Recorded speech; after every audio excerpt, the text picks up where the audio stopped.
Narrative is crumbling. In this video, I want to read from an article from Caitlin Johnstone.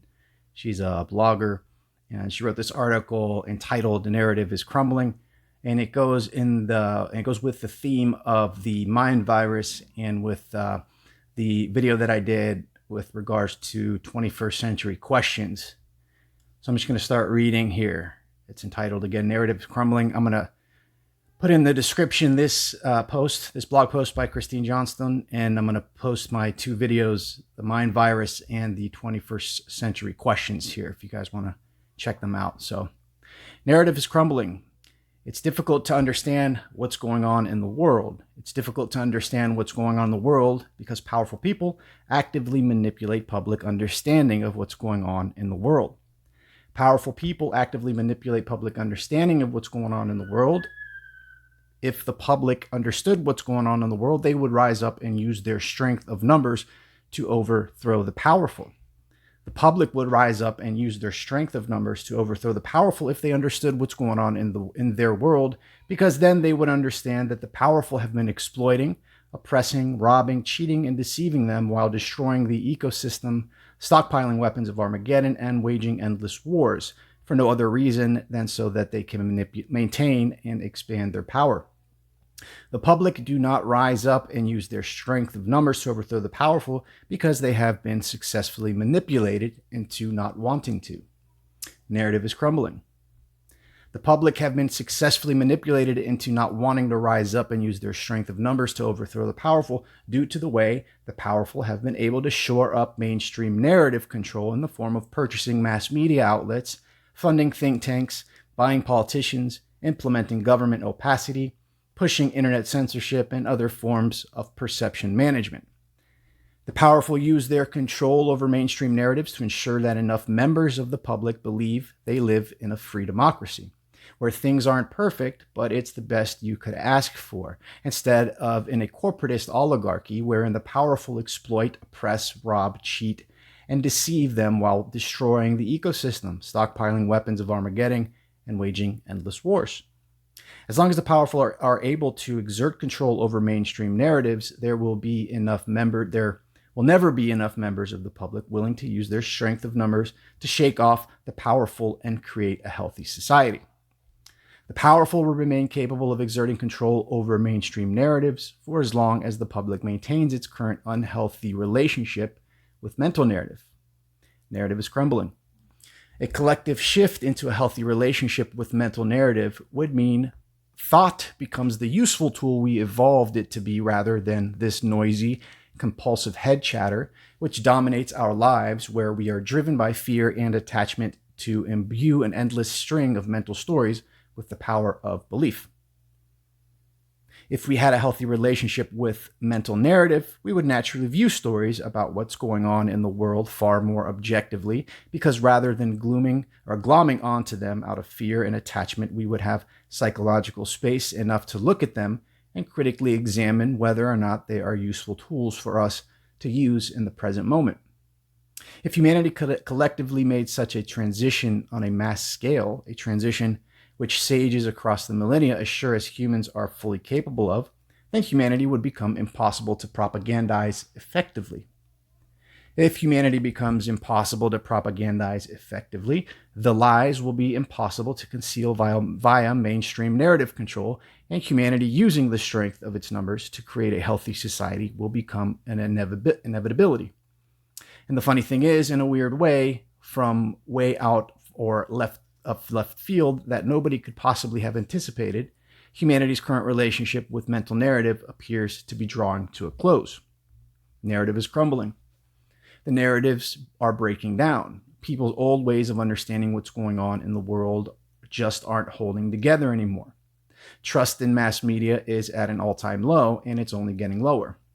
People are more aware than ever that anything they see can be propaganda or disinformation. Deepfake technology will soon be so advanced and so accessible that nobody will even trust video anymore. The leader of the most powerful country on earth speaks in a way that has no real relationship with facts or reality in any way, and people have just learned to roll with it. Ordinary people are hurting financially, but Wall Street is booming. a glaring plot hole in the story of the economy that's only getting more pronounced. The entire media class will now spend years leading the public on a wild goose chase for Russian collusion and then act like it's no big deal when the whole thing turned out to be completely baseless. There's a virus causing a massive disturbance in the entirety of human civilization, with two wildly different narratives about it running simultaneously, and both sides are 100% convinced that all the facts have fully vindicated their position. There are protests where people are becoming more and more aware that they are being fed empty narratives of approval and understanding, while their core demands are going completely unaddressed. There's a presidential election between two obvious dementia patients, and the mass media are all pretending that's fine and normal despite what people can see with their own eyes.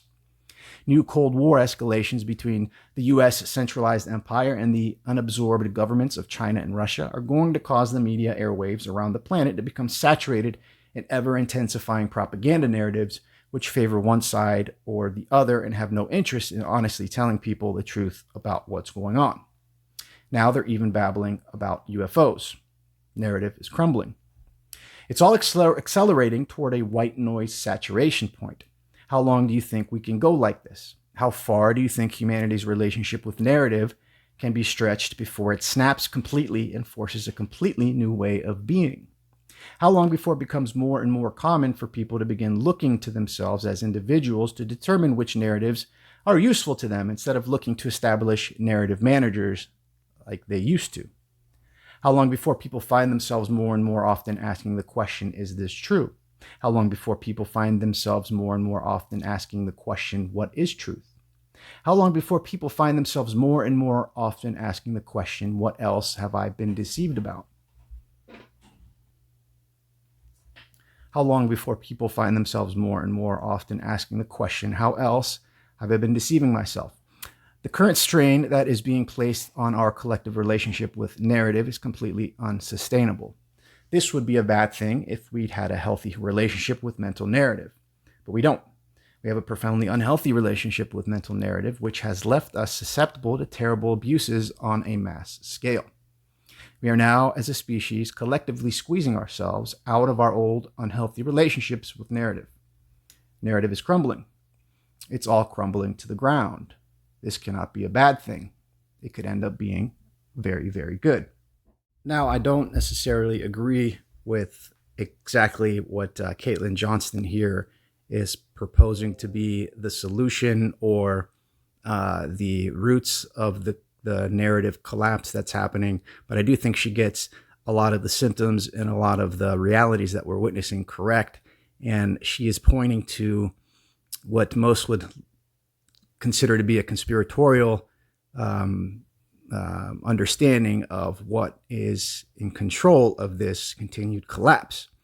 Now, I kind of vacillate between this being orchestrated by enemies of Western culture and it being a amplification of the narrative destruction that's happening. Either or, there are forces that are continuing to hasten the destruction of the roots of Western civilization.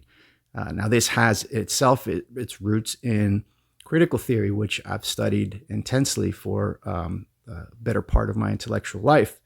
And, the understanding that there's corruption in the world and that humans need to be freed from corruption, which was kind of the instantiation of critical theory, close to 100 years ago, is a noble thing to understand and work out.